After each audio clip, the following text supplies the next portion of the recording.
Welcome to all, this is biology गुरु doctor UC Pachauri. आज हम बात कर रहे हैं डार्क रिएक्शन की।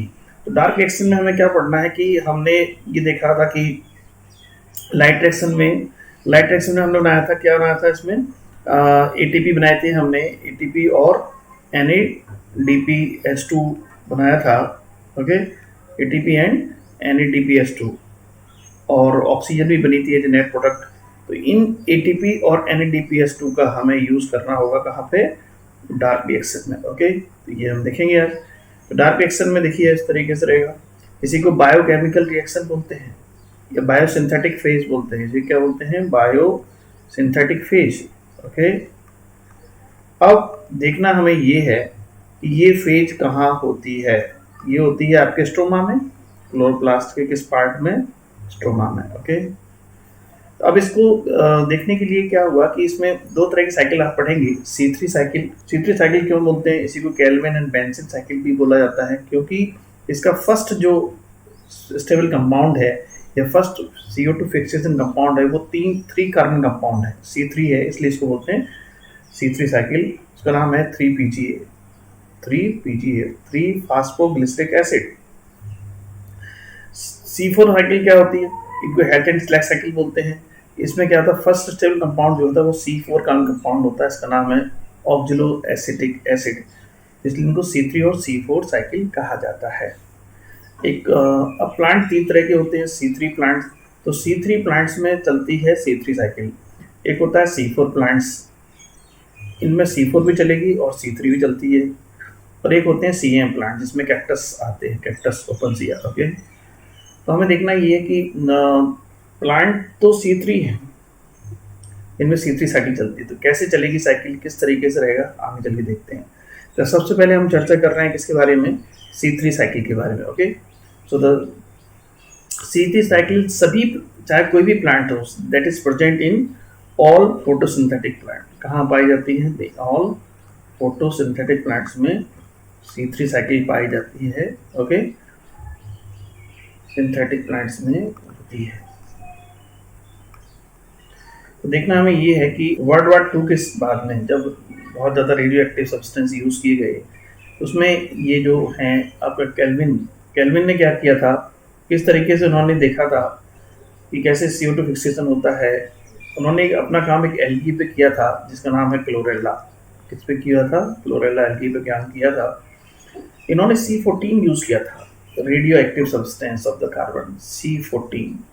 ओके, इसमें C3 साइकिल में 3 स्टेप्स आते हैं। तो कौन कौन से हैं, कार्बोक्सिलेशन, इसे कहते हैं मोस्ट क्रूशियल स्टेप बोलते हैं। ये लाइन भी बहुत इंपॉर्टेंट है, इसे क्या कहते हैं, मोस्ट क्रूशियल स्टेप। ओके, दूसरा है रिडक्शन, जिसे कहते हैं ग्लाइकोलाइटिक रिवर्सल, और तीसरा है रीजनरेशन को बोलते हैं क्रूशियल स्टेप। ओके, महत्वपूर्ण है रीजनरेशन ऑफ RUBP।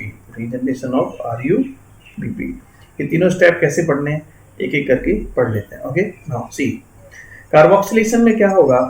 ये आपका कार्बोक्सिलेशन है, तो इसमें हम क्या पढ़ेंगे, कार्बोक्सिलेशन। इसमें क्या है कि जो CO2 है, दिख रहा होगा आपको CO2। ओके, तो CO2 तो है, CO2 को सबसे पहले कौन एक्सेप्ट करता है, फर्स्ट प्राइमरी CO2 एक्सेप्टर, तो ये आपका है RUBP। RUBP फुल फॉर्म क्या हो गया, इसको कहते हैं राइबुलोज बोलते हैं। क्या बोलते हैं इसको, राइबुलोज 1,5 बिस्फास्फेट, राइबुलोज है, क्या है ये, राइबुलोज 1,5 बिस्फास्फेट कहते हैं।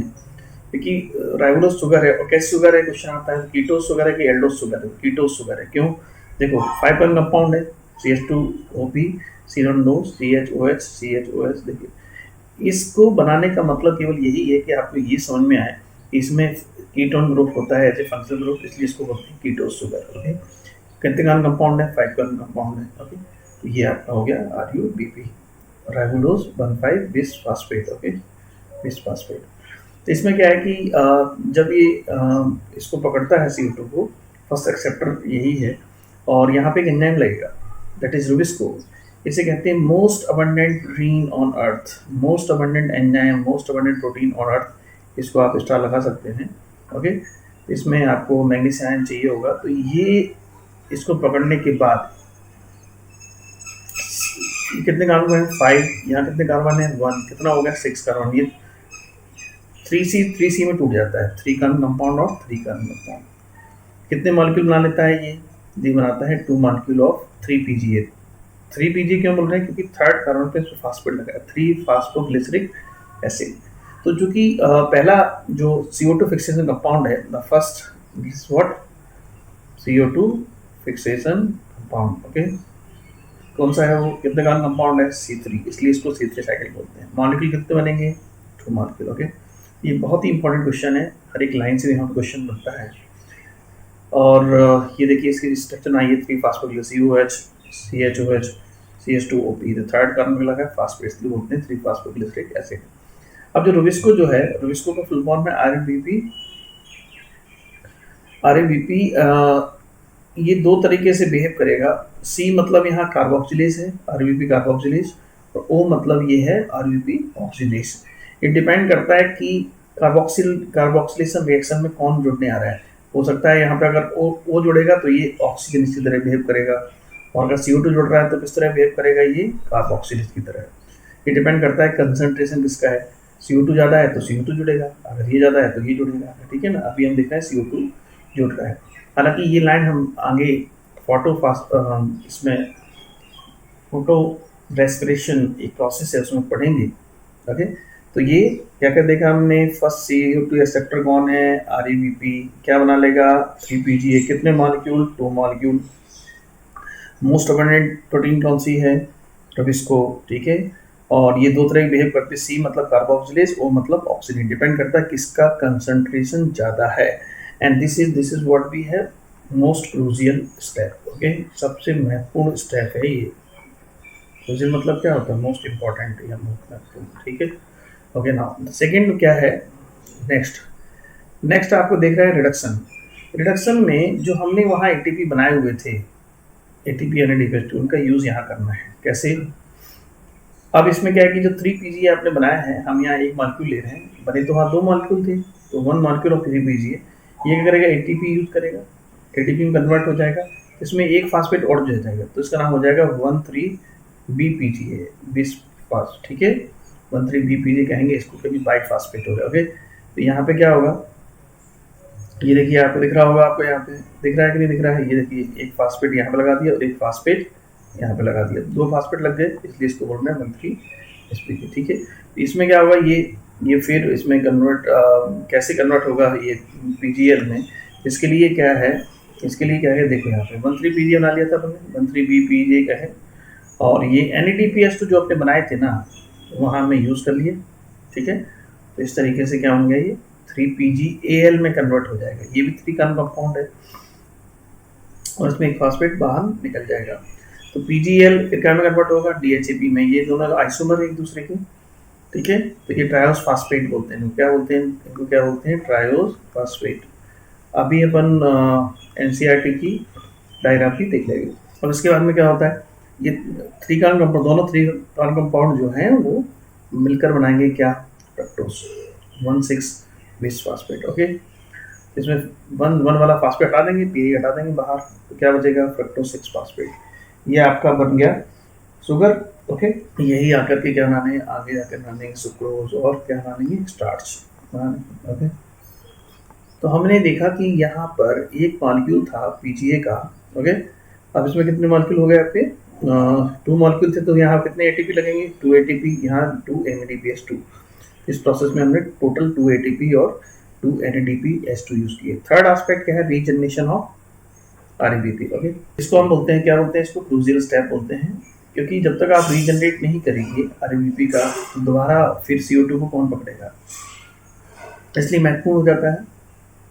अब इसमें फाइनली जो ये आपने जो बनाए थे अभी, इसको आगे भी लेके जाना पड़ेगा एक मॉलिक्यूल को, और ये कन्वर्ट होंगे 5 कार्बन कंपाउंड में। इसका नाम है राइबोलोज है, क्या है ये, राइबोलोज 5 मोनोफॉस्फेट, इसको बोलते हैं RUMP। ओके, अब ये क्या करेगा, ये इसमें एक ATP लगा देंगे, तो ये क्या में कन्वर्ट हो जाएगा, RABP में, यानी कि इसका नाम हो जाएगा राइबोलोज 1,5-बिस्फास्फेट। ओके, ये आपका हो जाएगा ना। इस तरीके से रहेगा।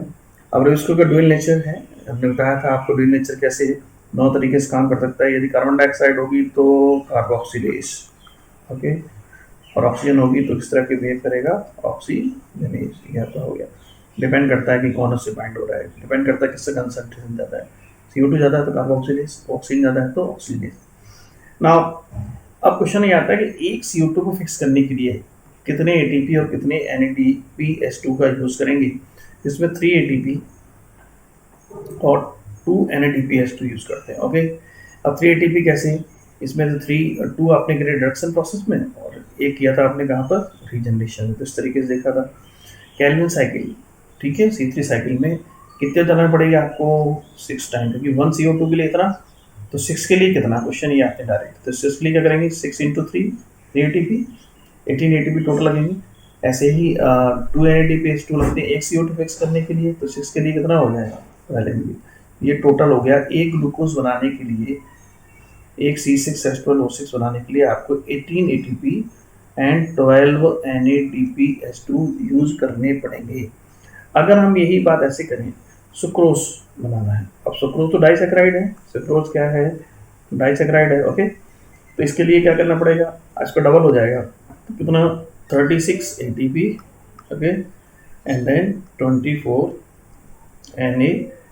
NADPH2 आपको लेने पड़ेंगे यदि आप सुक्रोज बना रहे हैं तो, ओके। नेक्स्ट आप देखें कि C3 प्लांट कौन कौन से होते हैं। इसमें मोस्टली डाइकॉट्स आते हैं, मोस्ट ऑफ द डाइकॉट, लेकिन इसके अलावा कुछ राइस और व्हीट, हालांकि ये मोनोकॉट है, हमने इसको डाल दिया, एक्सेप्शन डाल दिया, तो ये आपको याद रखने पड़ेंगे। राइस और व्हीट जो है वो C3 प्लांट्स हैं, तो इनमें केवल और केवल कौन सा चलेगी, C3 साइकिल। C3 प्लांट्स है, C3 साइकिल, ओके। अब नेक्स्ट हम बात कर रहे हैं C4 साइकिल के बारे में, जो कि साइंटिस्ट ने ये देखा कि सभी प्लांट में जो फर्स्ट स्टेबल कंपाउंड है 3PGA है, जो कि 3 कार्बन कंपाउंड वही बनता है कि और दूसरा कंपाउंड भी बनते हैं। तो देखा गया कि कुछ प्लांट्स में 4 कार्बन कंपाउंड भी बनता है, फर्स्ट स्टेबल कंपाउंड या first CO2 fixation compound, okay. क्या बनता है, 4 कार्बन कंपाउंड भी होता है, ओके। तो उसका नाम है OAA, ठीक है, ऑक्जेलो एसिटिक एसिड। क्या नाम है इसका, ऑक्जेलो एसिटिक एसिड, ओके। अब इसमें क्या करेंगे, C3 प्लांट में कौन कौन से प्लांट आते हैं ये भी देखना महत्वपूर्ण है। इसमें आते हैं मोस्टली मोनोकॉट्स, कौन से आते हैं, मोस्टली मोनोकॉट आते हैं, जिसमें कि मेज हो गया, सॉर्गम हो गया, शुगर केन हो गया, ये तो आएगी। लेकिन कुछ एक्सेप्शन भी है, जैसे एमरेंथस, ये डाइकॉट प्लांट है, यूफोरबिया ये भी डाइकॉट प्लांट है, लेकिन ये C4 प्लांट्स हैं, ओके। अब C4 कहाँ पाए जाते हैं, जहां पर लाइट ज़्यादा है, टेम्परेचर ज़्यादा है, ड्राई ट्रॉपिकल एरियाज हैं, कहाँ पर ड्राई ट्रॉपिकल रीजन है, टेम्परेचर ज़्यादा रहता है, लाइट इंटेंसिटी ज़्यादा रहती है, वहाँ पर पाए जाते हैं C4 प्लांट्स। यदि हम राजस्थान की बात करें तो राजस्थान में क्या है, यहाँ बाजरे की रोटी और सांगली का साथ खूब खाया जाता है। बाजरा इसलिए, बाजरा भी इसी में ही आएगा, अगर हम बात करें बाजरा भी किसी में आएगा, पैरासिटम बोलते हैं, बाजरा भी इसी मोनोकॉट है चूंकि, तो C4 प्लांट्स में ही आएगा। बाजरा हाई टेम्परेचर को टॉलरेट कर सकता है, कम पानी में भी ये बहुत अच्छी ग्रोथ हो सकती है, इसलिए इसको C4 प्लांट्स है और ये इसको उगाया जाता है, क्योंकि यहाँ की कंडीशन ऐसी है, पानी कम है और टेम्परेचर ज़्यादा होता है राजस्थान में, इसलिए ये अनुकूल है इसके लिए, फेवरेबल कंडीशन है, ओके। अब C4 प्लांट की विशेषता बहुत है, ट्रिपल स्टार लगे हैं, इसका मतलब बहुत इंपॉर्टेंट क्वेश्चन है, क्रेंज एनाटॉमी पाई जाती है, या इसको बोलते हैं रिथ, रिथ का मतलब होता है काम, ठीक है, एनाटॉमी पाई जाती है। ये किसको रिप्रेजेंट करता है, अरेंजमेंट ऑफ सेल, इससे reflection of arrangement of cell, क्या है ये, किसका रिफ्लेक्शन है, reflection of arrangement of cell.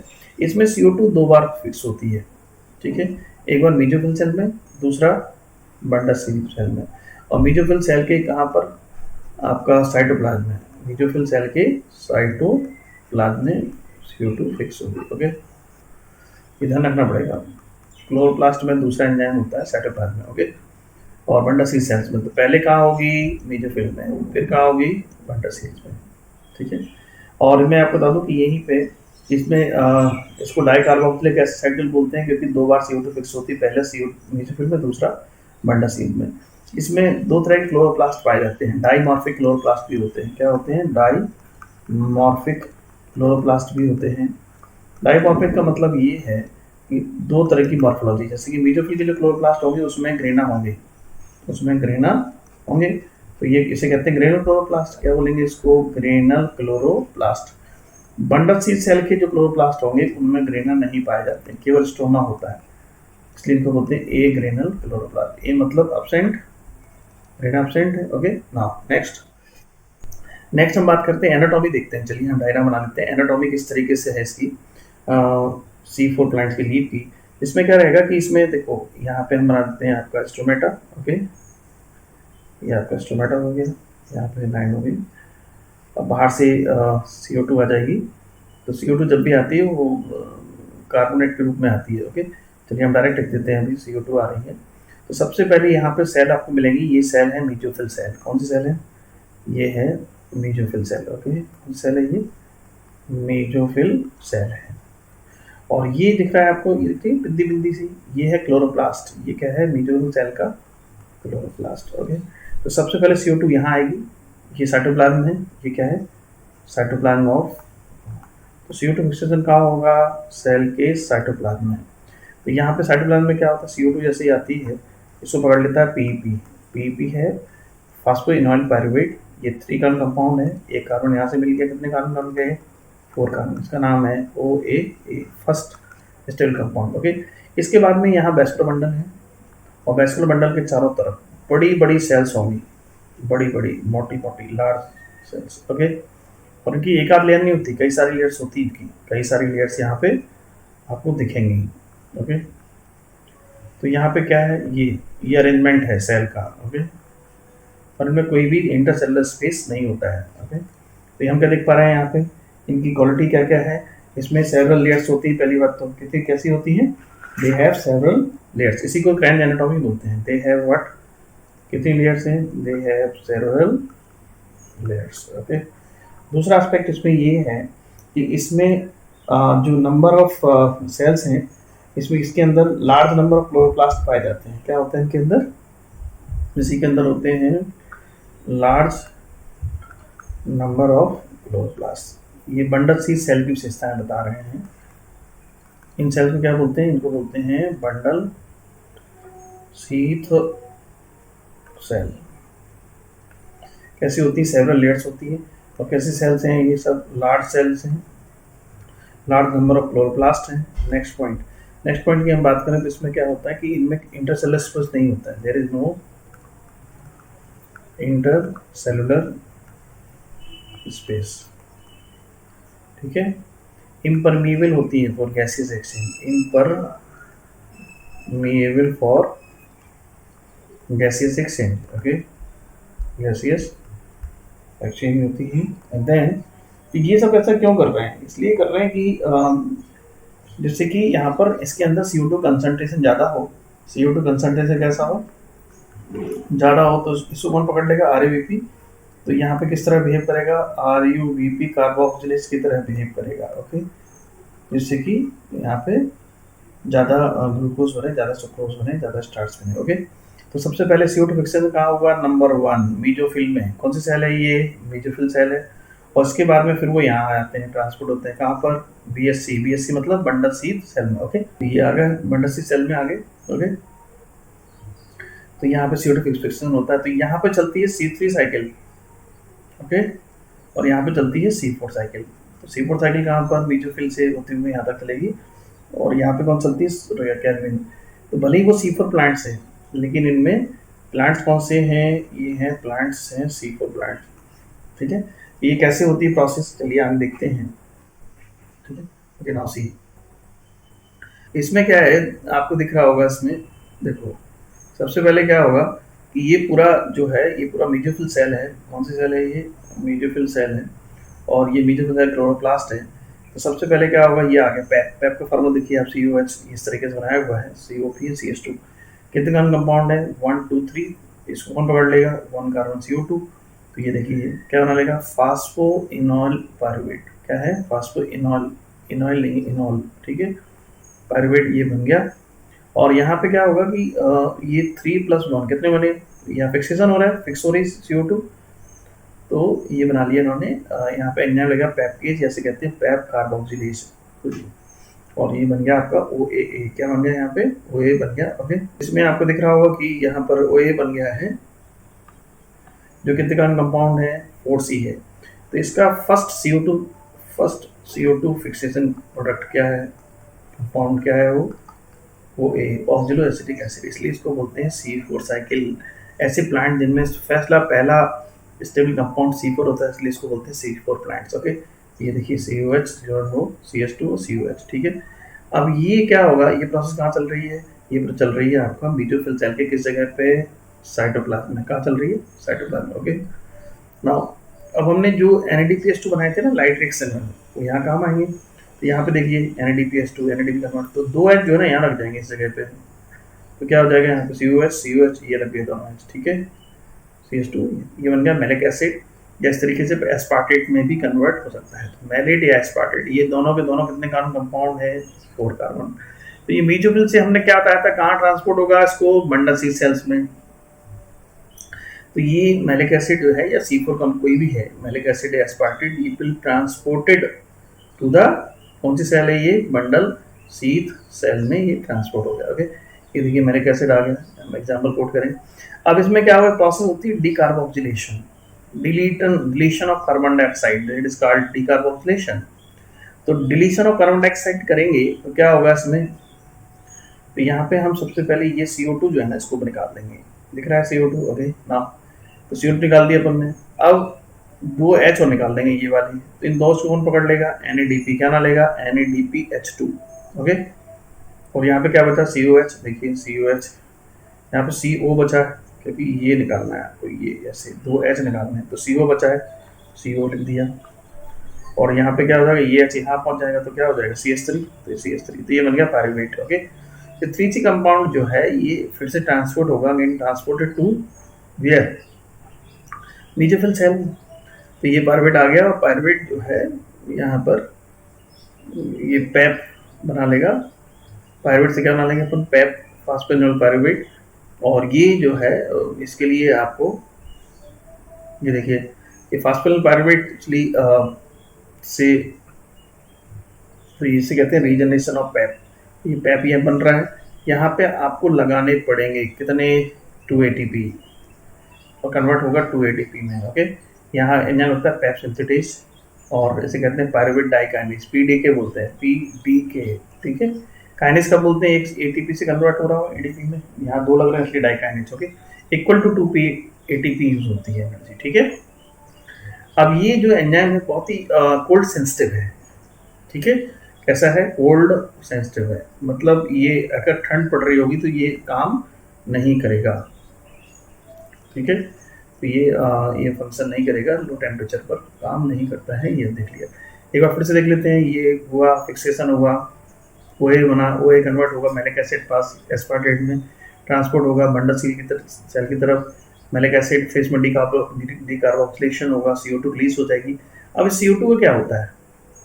CO2 पकड़ लेगा RBP। ओके, यहाँ पे एंजाइम लगेगा रोबिस्को। कौन सा एंजाइम लगेगा यहाँ पे? रोबिस्को। कार्बोक्सिलेज तरह बिहेव करेगा, और ये यहाँ पर C3 साइकिल स्टार्ट हो जाएगी। तो क्वेश्चन आता है कि बंडल सेल में कौन सी साइकिल चलती है? C3। इसी को बोलते हैं मेन बायोसिंथेटिक पाथवे। क्या हो गई ये? बायोसिंथेटिक पाथवे, इसी को बोलते हैं C3 साइकिल को। C4 प्लांट्स में मेन बायोसिंथेटिक पाथवे कौन सी है? C3। ओके, कहाँ चलती है? बंडल सेल्स में। क्वेश्चन ये आता है कि इसमें C4 क्यों नहीं चलती? तो C4 इसमें इसलिए नहीं होती कि इसमें पैपकेज नहीं होता, ठीक है। या हम कहें कि इसमें C3 क्यों नहीं हो रही मेसोफिल सेल के साइटोप्लाज्म में?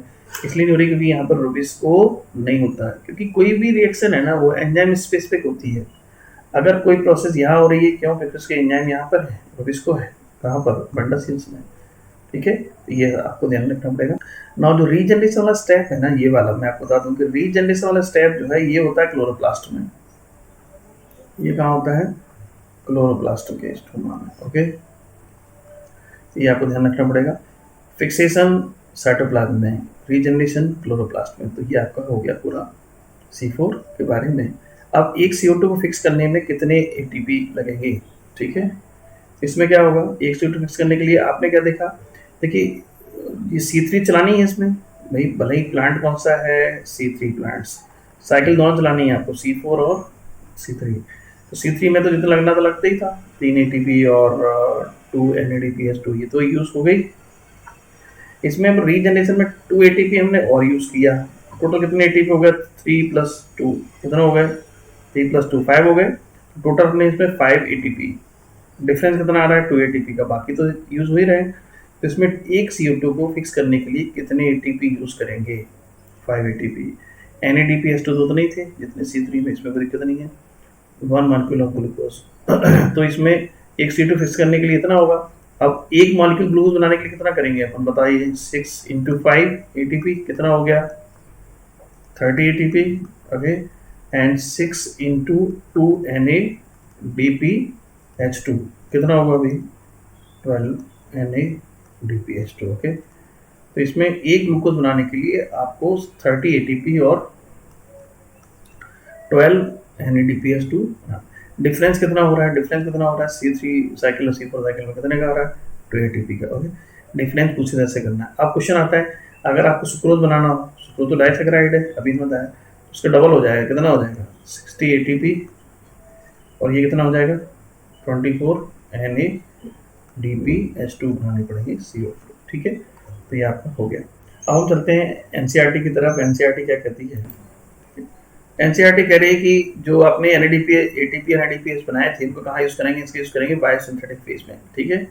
डार्क रिएक्शन को, डार्क रिएक्शन क्या कहते हैं कि स्ट्रॉमा में हो रही है, प्लस वहाँ पे लाइट को पकड़ने के लिए वहाँ पर कोई भी पिगमेंट्स नहीं है, इसलिए इसको इसलिए डार्क रिएक्शन कहते हैं, हालांकि ये मिसनोमर है। तो इसमें क्वेश्चन, बहुत तगड़ा क्वेश्चन आ गया, क्या क्या डार्क रिएक्शन लाइट रिएक्शन पर डिपेंड होती है क्या। तो उन्होंने कहा कि लाइट रिएक्शन पर तो डिपेंड नहीं होती है, लिखा है is not directly dependent on light, not directly dependent on presence of light, but dependent on product of light reaction. ये लाइन बहुत तगड़ी है, dark reaction depend on product of light reaction, these are what, ATP और NADPH, ठीक है। तो ये line आप जरूर याद करें कि इस पर डिपेंड करती है।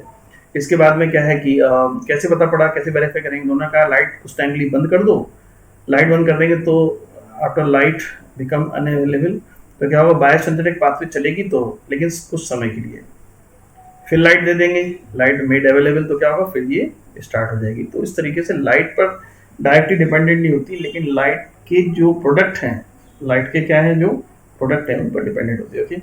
तो ये आपका पहला क्या कंपाउंड है, इसके साइकिल 3 फास्फोरिक एसिड बनता है, PG बोलते हैं, ओके। इसमें OA बनता है C4 प्लांट्स में, C4 pathway, C3 pathway. Primary acceptor कौन होता है, तो इसमें होता है 5 कंपाउंड, कौन होता है, 5 कंपाउंड के शुगर है, वो कीटो शुगर है, इसका नाम क्या है, राइबोलोज 1,5 बिस्फास्फेट, ओके। तो ये आपका हो गया, किस तरीके से किया।